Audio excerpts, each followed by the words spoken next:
Assalamualaikum warahmatullahi wabarakatuh. Saya Aliza Nur Sadrina. Pada kesempatan kali ini saya akan mempresentasikan gambaran umum penelitian saya yang berjudul Pengaruh Preferensi dan Brand Image terhadap Tren Halal Fashion. Ya, berikut konten yang akan saya jelaskan. Ada bab 1, bab 2, dan bab 3. Bab 1 adalah latar belakang. Fashion atau gaya berbusana termasuk salah satu kebutuhan sehari-hari manusia yang paling utama. Penilaian seseorang seringkali dilihat berdasarkan dari pakaiannya yang dapat menandakan status sosial orang tersebut. Pada sebagian masyarakat, gaya berpakaian menjadi salah satu gaya hidup yang sangat diperhatikan. Maka dari itu, banyak brand fashion yang termasuk brand ternama dunia berlomba-lomba untuk mendapatkan hati para peminat fashion seluruh dunia. Tren halal fashion didukung oleh peningkatan preferensi masyarakat sehingga tercipta keberagaman untuk memenuhi permintaan. Maka halal fashion seperti hijab mulai banyak berkembang karena sebagian masyarakat muslim kini mulai sadar untuk memilih produk yang memenuhi syarat syariat Islam. Brand image turut berperan dalam mempengaruhi hubungan antara keyakinan dan preferensi untuk pengambilan keputusan atas suatu produk. Saat ini terus berkembang produk busana muslimah memberi pengaruhnya dalam industri halal. Produk-produk tersebut mencerminkan kehalalan, yakni model busananya sesuai dengan syariat Islam.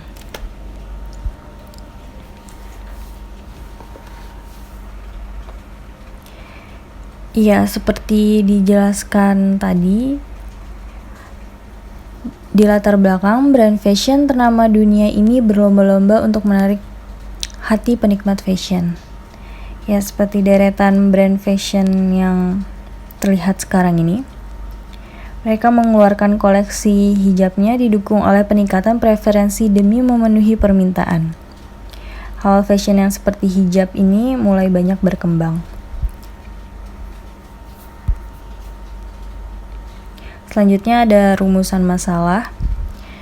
Di rumusan masalah ini ada yang pertama, bagaimana pengaruh preferensi terhadap tren halal fashion, bagaimana pengaruh brand image terhadap halal fashion, kemudian ada tujuan penelitian untuk mengetahui pengaruh preferensi terhadap tren halal fashion, kemudian ada untuk mengetahui pengaruh brand image terhadap tren halal fashion, manfaat penelitiannya. Aspek teoritis menambah pengetahuan ekonomi khususnya pada aspek mikroekonomi di bidang halal industri ditinjau dari preferensi dan brand image. Kemudian ada praktisi bagi pelaku bisnis khususnya pada bidang halal fashion seperti pemilik brand fashion hijab.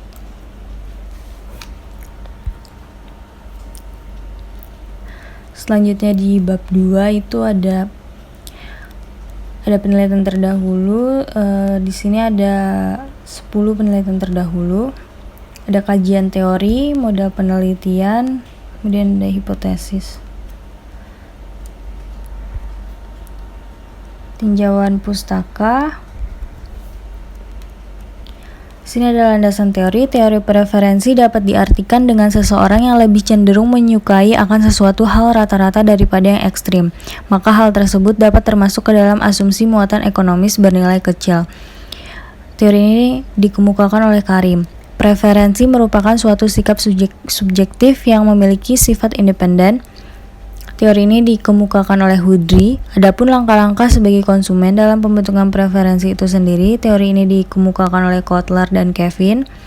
Pertama, konsumen jadi mempertimbangkan untuk membeli produk juga sebab ada manfaatnya. Dikemukakan oleh Arifiana, Kumaji, dan Fanani. Kemudian ada perbedaan atribut akan mempengaruhi tingkat kepuasan konsumen, dikemukakan oleh Nainggolan. Terakhir ada sejumlah kepercayaan konsumen, dikemukakan oleh Setiadi. Faktor yang mempengaruhi preferensi terdapat 4 faktor.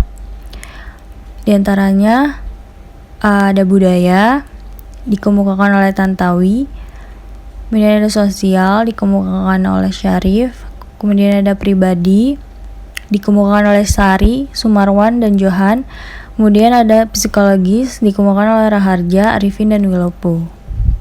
Kemudian ada teori brand image. Teori brand image citra merek atau citra merek memiliki makna sebagai sesuatu yang dipikirkan dan dirasakan konsumen ketika mendengar atau melihat nama merek. Dikemukakan oleh Firmansyah, benar citra merek, brand image, menimbulkan kesan dari merek tersebut. Dikemukakan oleh Suryati, jenis branding, pertama ada produk branding, dikemukakan oleh Tamimi. Kemudian ada personal branding, dikemukakan oleh Prasetyo dan Febriani. Kemudian ada corporate branding, dikemukakan oleh Indrawati, Hutami, dan Octavia. Kemudian ada geographic brand, dikemukakan oleh Kodrat. Terakhir ada cultural brand, dikemukakan oleh Solihin. Kemudian ada jenis-jenis brand fashion. Fast fashion merupakan konsep produk fashion yang dapat segera dipakai. Ini dikemukakan oleh Sinta 2018. Mulai pada abad 21, brand fast fashion mempengaruhi industri retail global, dikemukakan oleh Theo Warang. Konsep fast fashion dikemukakan oleh Muazimah.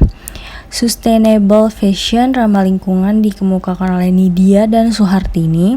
Sustainable fashion memiliki sifat berkelanjutan dikemukakan oleh Bestari. Slow fashion dikemukakan oleh Jalil, Irmalis, Eko, dan Ansari.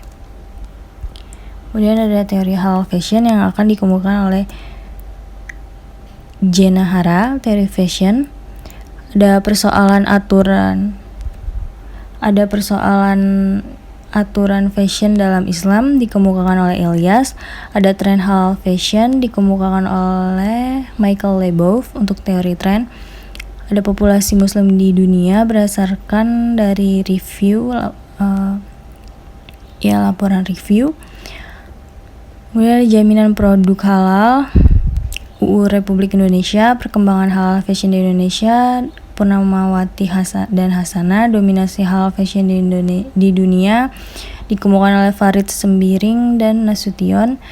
Terakhir ada brand high fashion dunia mengeluarkan koleksi hijab, ini dikemukakan oleh Kalami.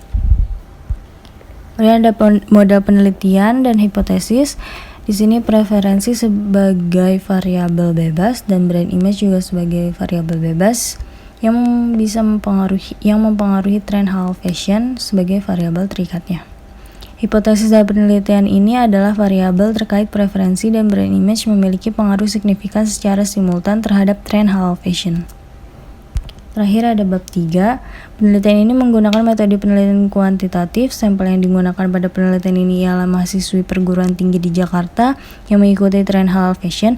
Teknik pengumpulan data pada penelitian ini menggunakan metode kuesioner dengan skala Likert. Variabel yang digunakan pada penelitian ini terdiri dari dua, yaitu variabel independen dan variabel dependen. Maka dari itu, penelitian ini menggunakan teknik analisis data regresi linear berganda, uji validitas dan reliabilitas, uji asumsi klasik, dan uji hipotesis dengan menggunakan program pengolah data SPSS 20. Sekian presentasi dari saya, kurang lebihnya mohon maaf. Wassalamualaikum warahmatullahi wabarakatuh.